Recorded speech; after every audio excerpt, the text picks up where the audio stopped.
Hello po, kumusta na po kayo? Marami nang abala ngayon para sa pagdiriwang ng Kapaskuhan sa mga ninong at ninang. Kung wala man tayong maibigay na material, ang importante po, alam at naramdaman ng ating mga inaanak na mahal po natin sila. May kinalaman din sa pagmamahal ang topic natin ngayon dito sa Asin at Ilaw.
Sino-sino po ba ang gusto nating mahalin? Sino-sino ba ang gusto nating makasama? Talakay natin ang paksang Looking at People Through God's Eyes. Mayaman man o mahirap ang isang tao, matanda man o bata, ang pangunahing ninanais niya ang siya po ay mahalin. Di ba lahat ng tao gusto nating lumigaya? May mga mayaman na nag-aakalang kaya nilang bigyang kasagutan lahat ng tanong sa buhay at bigyang katuparan lahat ng pangarap sa pamagitan ng pera. Pero nabibigo pa rin po sila.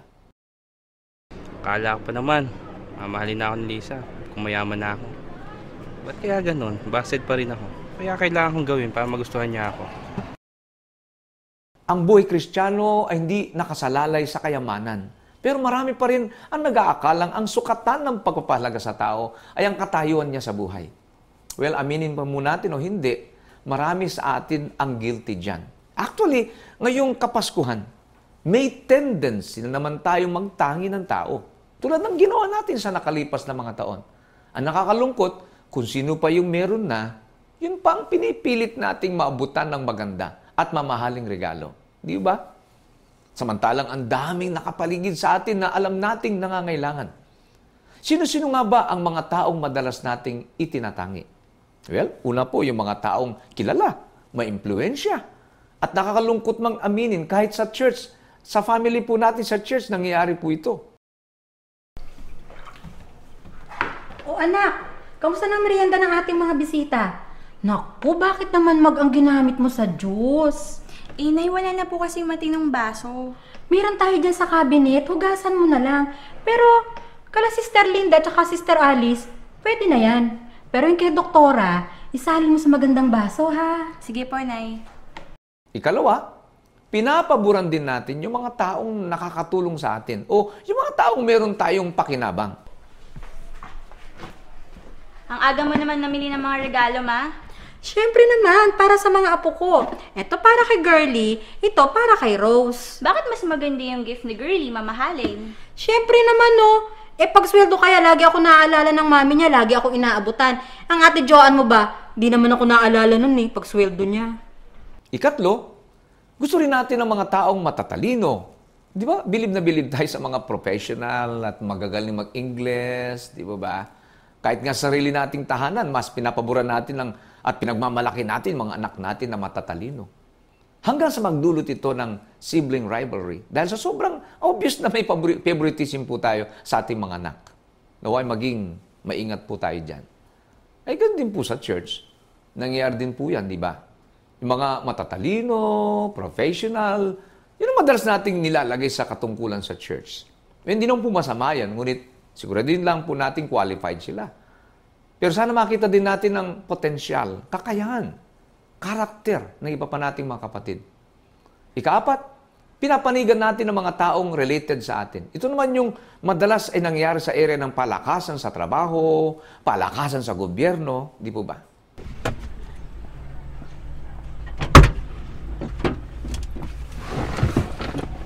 Oh, Ito na yung CV ng guest speaker natin sa Saturday night. Ha? Pero may naimbitahan na akong guest speaker. Naku, hindi pwedeng hindi yan maging guest speaker natin. Si Gob mismo nagrekomenda niyan eh. Inaanak niya yan. Ikalima, ang mga taong magaganda, maayos ang itsura, o nakapostura, di ba kahit hindi pa natin kilala, di natin alam kung mabait ba o matalino ang isang tao, basta't maganda ang kanyang postura, yung external appearance niya, di ba? Hinaharap natin siya ng maayos. Pero kapag may gusgusing tumatawag sa gate ng ating bahay, atubili tayong harapin siya. Feeling natin, aksayin lang natin ang ating oras, baka manghihingi lang sa atin yan. Wala tayong pakinabang sa kanila. Napakalaki pong pagkakasala ang ganong attitude, lalo kung ikaw po'y mananampalataya. Panghuli, siyempre gusto rin natin yung mga taong kumikilos at nag-iisip na tulad natin, doon tayo dumidikit. Sabi nga, birds of the same feather flock together. So maliwanag na sa lipunan, sa tahanan, at maging sa church, hindi nawawala ang favoritism. Well, alamin naman natin ngayon kung ano-ano ang sinasabi ng banal na kasulatan tungkol sa pagtatangi. Isa-isayin po natin. Una po, ito'y pinagbabawal sa mga Kristiyano. Maganda po magbasa tayo ngayon at ito po sa aklat ng Santiago. Marami po tayong babasahin sa aklat nito. Kaugnay po niyan. Pero unahin po natin ang Santiago 2:1, tapos 9 hanggang 10. Ito pong wika sa atin ng kasulatan. Mga kapatid ko, yayamang meron kayong pananampalataya ng ating Panginoon Jesucristo na Panginoon ng kalwalatian ay huwag magtatangi sa mga tao. Nakita po yun sa simula pa ng chapter 2, sa talatang 9 Datapot kung kayo'y nagtatangi ng mga tao, ay nagkakasala kayo at kayo'y inahatulan ng kautusan na gaya ng mga swail. Sapagkat ang sino mang gumaganap ng buong kautusan at gayon may natitisod sa isa, ay nagiging makasalanan sa lahat. Kita po yung paalala sa atin. Una po, masabi natin pagtatangi ay bunga ng dati nating pagkatao na nasa laman pa rin po tayo noon. Pero dapat nating paglabanan, dapat nating iwasan kasi bagong nilalang na po tayo kay Kristo. Di po ba? Ikalawa, ang pagtatangi ay nagpapahayag ng masamang paghatol. Sa Santiago muli, Kabanatang 2:2 hanggang 4, ito pong wika sa atin. Sapagkat kung may mapasok sa inyong sinagoga ang isang tao na may singsing na ginto, at may magandang kasuotan, at may pumapasok namang isang dukha na may damit na hamak, at inyong itangi ang may suot na damit na maganda, at inyong sabihin, maupo ka rito sa dakong mabuti, at sa dukha ay inyong sabihin, tumayo ka riyan, o maupo ka sa ibaba ng aking tuntungan. Hindi baga kayo'y nagtatangi sa inyong sarili, at nagiging mga hukom na may masasamang pag-iisip. Nakita po niyo? Kaya napaganda pong ipaalala sa ating lahat ito. Wala po tayong clue kung anong katangian ang taglay ng ating kapwa. Pero nahusgahan na agad natin siya. Yung gusgusin bilang isang walang kwentang tao. At yung mayaman, naku, napakahalagang tao. Ikatlo, ang pagtatangi ay makapagpapadala o makagdadala sa atin sa kapahamakan. Ang pagtatangi ay kasalanan na may kaukulang parusa. Kaya po, dapat iwasan po natin ang favoritism o pagtatangi ng mga tao. Sa Colosas Kabanatang 3:25, ay may binanggit po si Pablo at ang wika po niya ay ganito, sapagkat ang gumagawa ng masama ay tatanggap ng ayon sa masama na kanyang ginawa at walang itinatanging mga tao. Sa makatwid po ang Diyos, nakalaan po talaga yung kanyang pagpaparusa sa mga tao. Anuman siya, kay hari siya, na siya po'y ahatulan ng Diyos.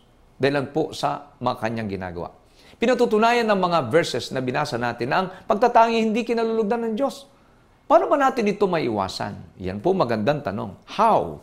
Paano po natin ito maiwasan? Una po, manalangin po tayo. Pray. Ang pagtatangi po ay kahinaan po natin.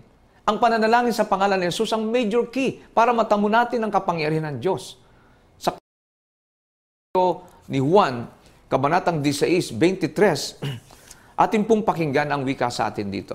At sa araw na iyon ay hindi kayo magtatanong sa akin ng anumang tanong. Katotohanan sinasabi ko sa inyo, kung kayo'y ihingi ng anuman sa Ama, ay ibibigay niya sa inyo sa aking pangalan. Ito naman po ang sinasabi sa ating assurance. Kapag humingi tayo, tutulungan tayo ng ibibigay po sa atin. Ang kapangyarihan ng Diyos ay maring makapamayani sa ating mga kahinaan. Kabilang na nga ang maling pagtatangi. Every time na naramdaman nating mauhulog na naman tayo sa favoritism, yung inuurian natin ang ibang tao, manalangin po tayo. Hindi po mababaw na kasalanan ng pagtatangi. Yan po ay isang napakalaking pagkakamali sa ating Panginoon Diyos na dapat nating mapagtagumpayan. Ikalawa, sundin ang utos na ibigin ng kapwa gaya ng sa sarili. Hindi sinabing ang mayaman at magaganda lang ang ibigin. Sapagkat muli po dun sa aklat ng Santiago, balikan po natin, Kabanatang 2, ang talatang 8, ang wika sa atin, gayunman kung inyong ganapin ang kautusang hari, ayon sa kasulatan, iibigin mo ang iyong kapwa na gaya ng sa iyong sarili, ay nagsisigawa kayo ng mabuti. Yung pong sinasabing ibigin ng kapwa, wala kang itatangi dyan. Di ba? Mabuti yan ang sabi ng kasulatan.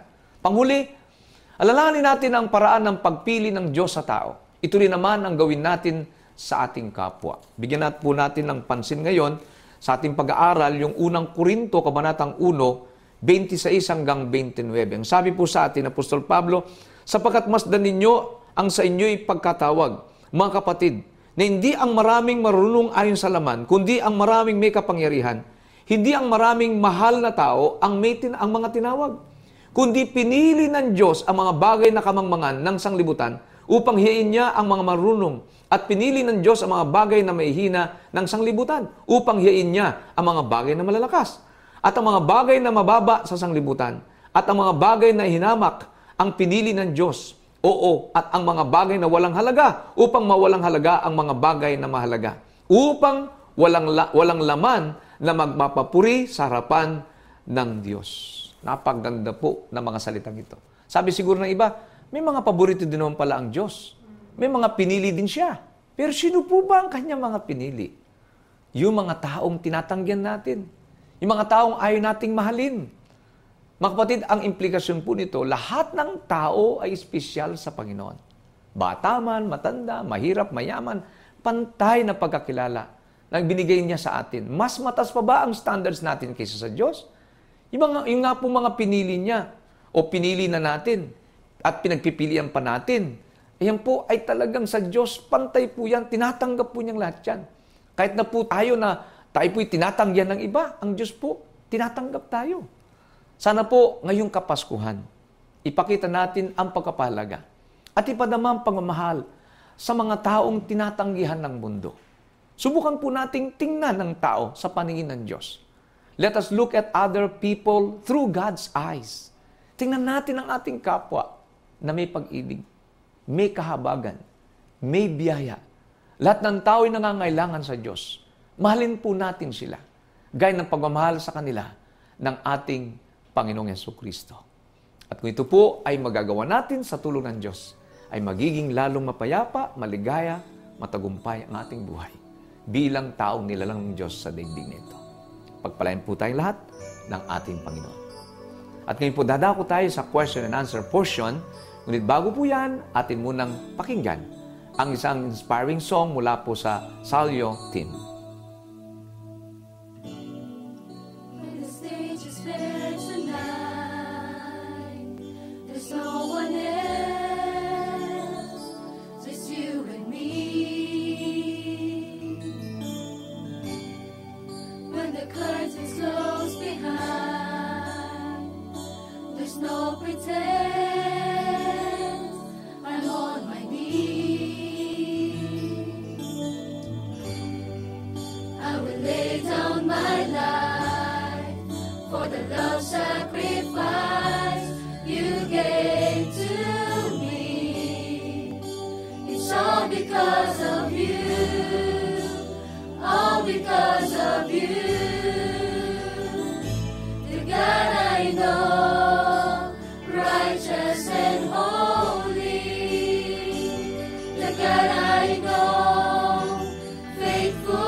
Christ revealed.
hands, I'm on my knees.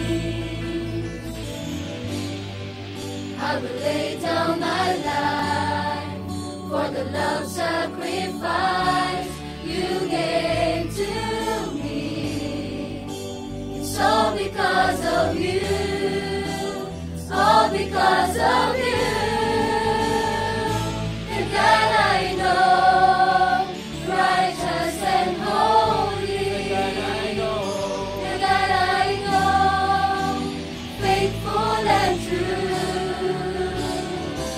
And that I know, my tower of refuge. Hearts are healed, Christ revealed. And that I know, light of the city. And that I know, strengthens the weak. And that I know, your heart beats within me. As you are, so are we.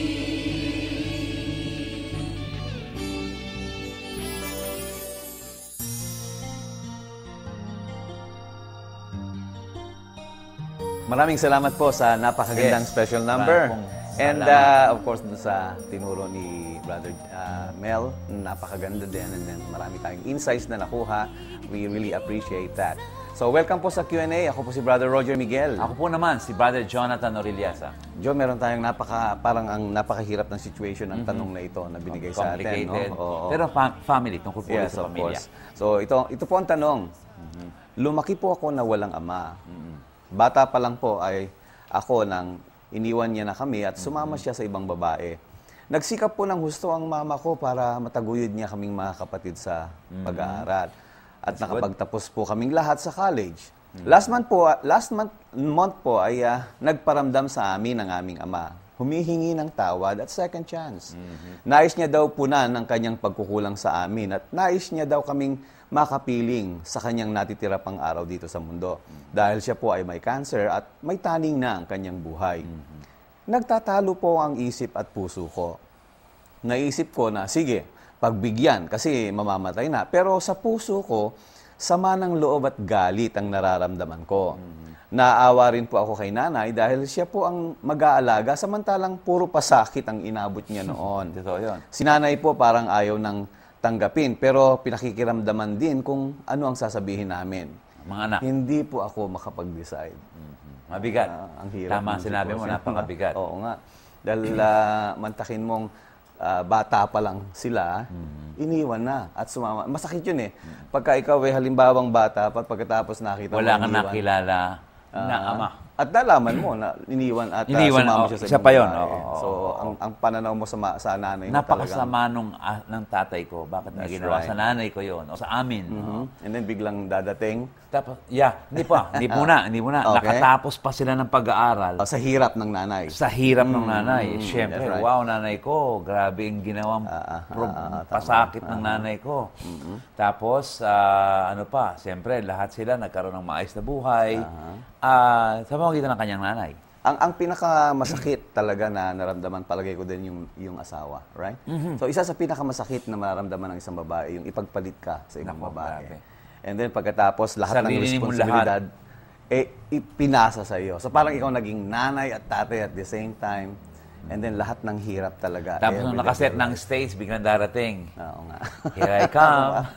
Ganon, no? Alam mo, marami, Brother Joe, siguro hindi tatanggapin yung Yeah. ama na yon. Sa tindi ng ginawa niya sa pamilya. Both sa palagay ko sa mga anak at saka sa kanyang asawa, it's going to be a big no. Imposibleng tanggapin pa ang mga Yes, ganyang uring irresponsableng lalaki. Parang mga gano'n, ano? Matapos mo kaming pabayaan. Siguro kung college, nakatapos ng college, mga 20 years, halos. Di ba? Naka 20 years mong iniwanan, tapos bigla kang babalik. At saka what's the sense? Para saan? Tapos may sakit pa tapos na ngayon. kami, May sakit ka pa ngayon. Aalagaan ka na naman namin. Tapos na akong mag-alaga sa mga anak ko. Ikaw naman ang aalagaan ko. So talagang mabigat. Yes. Pero, Yun ang yun ang pinakamalaking punto of break doon eh. But, alright? Ano yung Christian, Brother Roger? Kasi as a Christian, meron tayong tinatawag na moral obligation as well as moral duty sa mga magulang natin. At maski na hindi lang sa mga magulang natin, sa mga tao na talagang nagbabalik at humihingi ng tawad sa iyo. The big word, grace. Yes. Biyaya. That's right. So ito Loving people, loving you give to the people what they do not deserve. Like him. No? Although it would be very difficult talaga I know. magpatawad at ibigay ang habag mo dun sa taong gumawa sa iyo ng ganyan. Biyaya. Ngunit siguro, yun nga, isa sa pinaka punto na nais kong banggitin dito yung kanyang relasyon sa Diyos. Nino.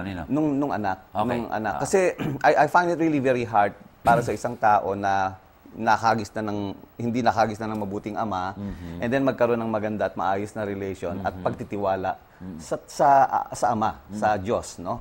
Dahil kasi malaki ang relasyon nun So yung naipo-portray niya sa kanyang yung sa Diyos natin, yung ginawa ng tatay niya. Yeah, that's right. So parang nangyayari yung pananaw niya, baka mahirapan siya. So ang aking una siguro dapat na gawin nung anak na ito na nakakakita ng sitwasyon ay pailalim siya muna sa Diyos. Ibig sabihin, kilalanin niya ang Sino ang Diyos, Panginoon natin, Diyos? Kilalanin niya ang Panginoon. At pagkatapos pagtiwalaan niya siya. Huwag siya magsimula doon sa katangian ng kanyang tatay. That's right. At ibalik niya kung gano'n ang Diyos. Kundi tignan niya muna kung gaano kalaki ang pag-ibig at ang kagandahang loob ng Diyos at ibigay niya sa kanyang tatay. That's precisely the point. Ang ganda Kasi ng point pagka mo. nakita niya doon, makikita niya kung gaano Malaking siya tulong. kamahal. Yung pag-ibig ng Panginoon. And then, Matatransform i-pour ang isip out. niya nun. Pwede niyang ipasa yung feeling na nababigat na yun Kasi napakabigat talaga na dinadala niya.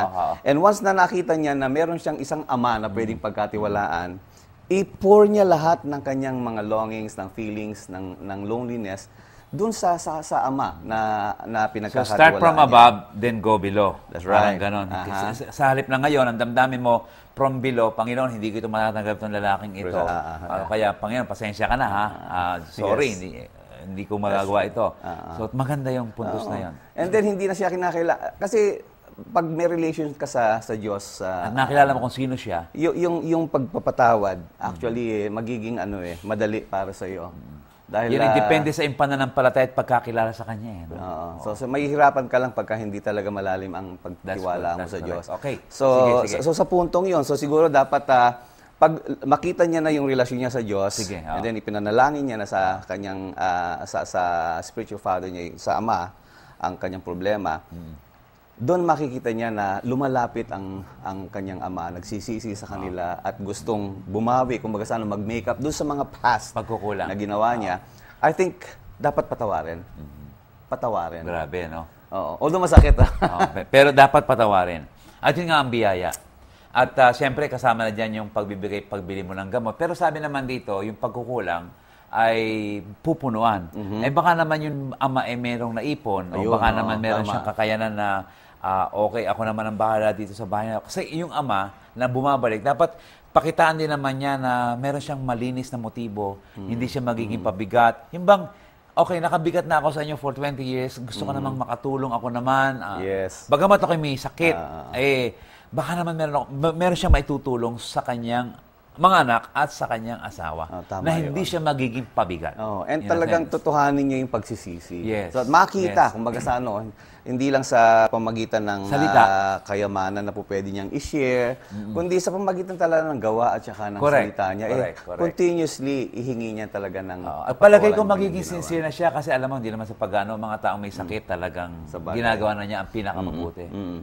And dapat ditandaan din ng mga anak, merong utos ang Panginoon, sinasabi doon na, honor thy father and thy mother. Amen. And I think still part pa rin ng pagpapatawad, Tama yan. is one way of honoring your father. At hindi na mahiwalay kahit nagkasama-sama ang kanilang ama, nagpakasama-sama, tatay pa rin nila yan.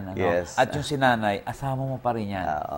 At palagi ko, yung gawang mabuti na gagawin nila, hindi babalik na wala. Tama yun. Ano, hindi mawawala ng kabuluhan. Sapagkat, alam mo, sabi nga ng Biblia, kuminsan sa mga strangers, baka nagpapatuloy ka ng anghel. Ito, talagang tatay mo, asawa mo. Yes. Alam ko, wag naman ito maging motibo, pero ibabalik ng Diyos ang kabutihang ginawa niyo sa isang tao kagaya niya na nagsisisi. Yes, that's Binigyan mo ng biyaya. Na kung paano ka tumanggap ng biyaya sa Diyos, ibibigay mo rin yung biyayang yun. And surely maintindihan mo rin sa puntong yon ng pagpapatawad para sa iyo, hindi lang para sa Father mo Correct. as well. Correct. So sana po ay naging malinaw sa inyo ang katugunan sa aming sinagot na tanong. And kung meron po kayong mga questions or follow-up, O mga ganitong kagayang tanong. Yes, pwede po kayong sumulat sa amin at filipino@gnpi.org. And Brother Joe, papaalam na tayo. Yes, kami po ay nagpapasalamat muli sa inyong patuloy na pagsubaybay at panonood sa segment na ito ng Sinat Ilaw. Binabalik po namin kayo muli kay Brother Mel Maldupana. Maraming salamat muli, Brother Roger and Brother Joe. At ako po'y nag-agree sa inyo pong katugunan na talagang tayo po'y dapat magpatawad at mahalin ang mga taong hirap mahalin. Pero yun po ay mahirap, ngunit sa tulong ng Diyos, magagawa po natin. Purihin po ang ating Panginoon. At nagpapasalamat din po tayo sa Salyo Team sa napagandang awitin na kanilang pong binahagi sa ating programa. At kayo po, muli kami nag-aanyay sa inyo sa Facebook po at inyo pong bisitahin ang Asin at Ilaw sa lalong magagandang mga leksyon na inyo pong mapapanood. At muli po, pansamantala tayo nagpapaalam. Ito po inyong kapatid, Brother Mel Maldupana, dito lamang po sa Asin at Ilaw.